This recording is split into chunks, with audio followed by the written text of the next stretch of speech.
assemble at one time is impossible. It's impossible. You can't take water, you can't take water and light fire in it. Or for that matter, fire to exist in water, it is total zid, which you call opposite. It's not possible. So, Allah is He who unites the opposites and unites entities that are totally opposite. Allah subhanahu wa ta'ala can place fire inside water and still the fire will exist and will not be extinguished. That is His qudrat. That what is His uniqueness, and that's what is His divine powers. So Nabi sallallahu alayhi wasallam says, पानी के अंदर, समंदर के अंदर आग है. إن تحت الأرض, إن تحت البحر, تحت البحر, underneath sea, the ocean, there is fire. Where did he get that knowledge from? Where was exploration at that time of the deep oceans? He doesn't need to go there to see it. It is brought to him to see it. A big difference. It's brought to him, he sees it. And it's only now that science has realized, after years of exploration and spending billions and billions of dollars and pounds, that they have gone to certain portions of the ocean, certain portions, not even the complete portion. Some of them portions that it's impossible for them to even penetrate or even explore. But the vision of the Nabi sallallahu alayhi wasallam explores every crevice of this universe, that which man cannot reach, the vision of the Prophet can reach. So only now science is finding out that underneath the oceans there are live volcanoes. This is nothing for us, this is nothing new to us. And somebody tells me this, I laugh at him. I say, we got this information long time ago when our Nabi sallallahu alaihi wasallam said, there is fire under the ocean, meaning there are live volcanoes under the ocean. हमारे नबी ने तो 1400 साल पहले बता दिया. तुमने क्या कौन सा खाक छाना है और कौन सा कमाल कर दिया कि आज हमको बता रहे. And Suratul Yasin, towards the end of Suratul Yasin, Allah subhanahu wa ta'ala also speaks about the what you call meeting or the union of fire and water. It is mentioned in Surah Yasin. However, that's not the subject of discussion today. The subject of discussion is the knowledge and submission of the Prophet of Allah. Sayyidina Ibrahim Khalilullah ala Nabiyana alayhi salatu wassalam was approached by the shaitan, and before the shaitan could say anything, Sayyidina Ibrahim chased him away. Abhi khabis, nikal jaya, get out from here. Chased him away because of his gnosis, because of his direct knowledge and ma'rifah of Allah subhanahu wa ta'ala. He knows the shaitan. We don't know the shaitan can come in any disguise to us. A shaitan can come to you in a form of a human being, in a form of a woman, in a form of a man, and you will not recognize him. But the enlightened servants, the awliya fraternity, the awliya, salihin, sahaba, anbiya, the siddiqeen, shuhada, salihin, which the categories have been mentioned in the Holy Quran, these are enlightened servants, super elite humans, that Allah subhanahu wa ta'ala focuses and beams on them His divine lustres of nur, of elegance, that they are enlightened persons. When enlightened persons recognize every atom in this world, in this universe for that matter. However, Ibrahim alayhi salam chased him away and he took his son. He tried in 3 different spots to mislead. Persistent, he is very persistent. You see, the difference between true desire and satanic desire is that true desire will focus itself on something that is beneficial and that is not injurious to his iman. And when a true mu'min desires, he will place Allah's knowledge before his desire. And you say, oh Allah, I want to buy this house. Please give it to me, I am begging to you. This is a desire of lust. But a mu'min, a true believer, say, "Oh Allah, my heart has been drawn towards this house. But oh Allah, I am so incompetent, I'm so useless, I don't know whether this house will be beneficial to me or not. So oh Allah, in your divine knowledge and understanding of realities, if this house is good for me, let it come my way, otherwise, oh Allah, remove the thought of this house from my heart." This is the way that a true mu'min will make dua. See, there's a big difference. Sometimes you can bang your head on the sajda and you can read and make dua for something stubborn. Now you don't know whether this dua that you are making, is it beneficial or it can become an azab for you. Right? And then you become very depressed. Oh, Allah doesn't listen to my dua. This is not the way of making dua. Get yourself the book, The Essence of Worship, or the Brain of Worship from the Academy, and read it. It tells you about the reality of dua, how to make dua, and when to make dua and when not to make dua. However, Sayyidina Ibrahim alayhi salam then takes his son, 3 places, the shaitan, 3 separate places he tried to mislead Sayyidina Ibrahim. And the lust desire is that you will crave for one thing, you don't get that thing, then you will crave for the next thing, and if you don't get that, you will keep on hopping around. That is lust. You are not content with one thing. That is, you must know, it is a satanic interference. So this is shaitan. He first was chased away, fir gaya Ibrahim alayhi salam ke paas. Ibrahim alayhi salam ne fir baga diya.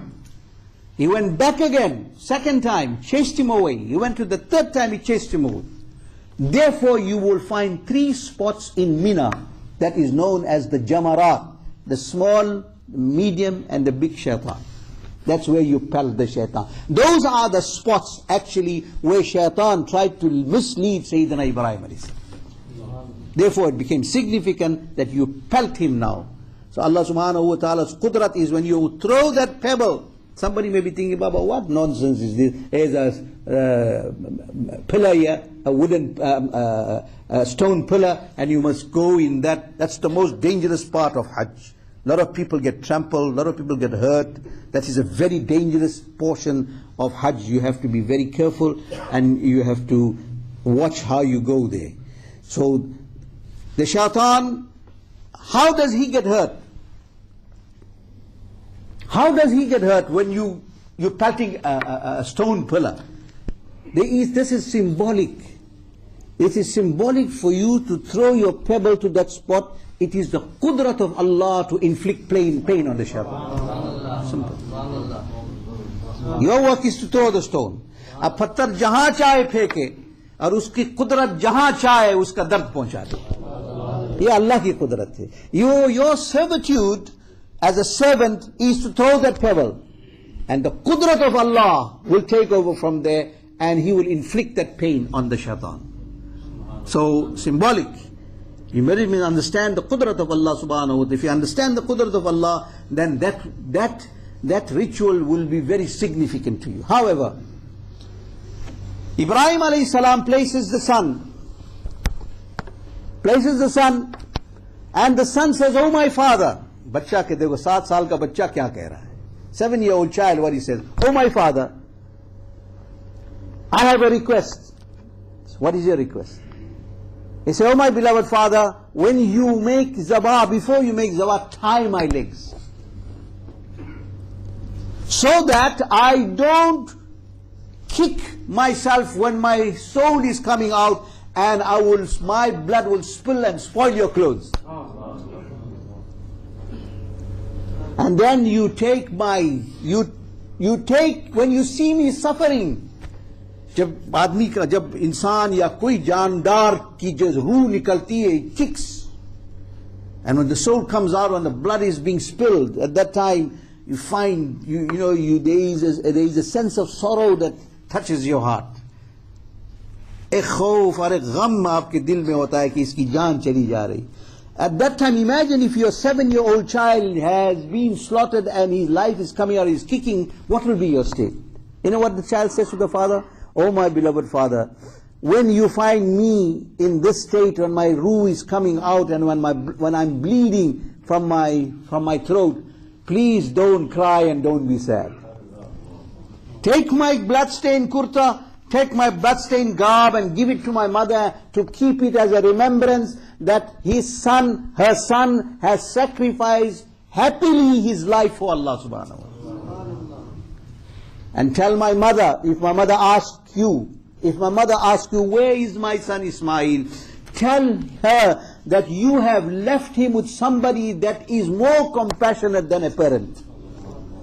This is what Sayyidina Ismail alayhi salam says to the father. However, Sayyidina Ismail alayhi salam lays him down and he puts the knife on the throat to cut. What is the job of a knife? The job of a knife is to cut. That is what the nature of knife is. He places the knife to cut, but the knife does not cut his throat. Ibrahim alayhi salam gets angry and throws the knife down. You know what the knife speaks? Now Allah's qudrat, He gives voice and power of speech to anything.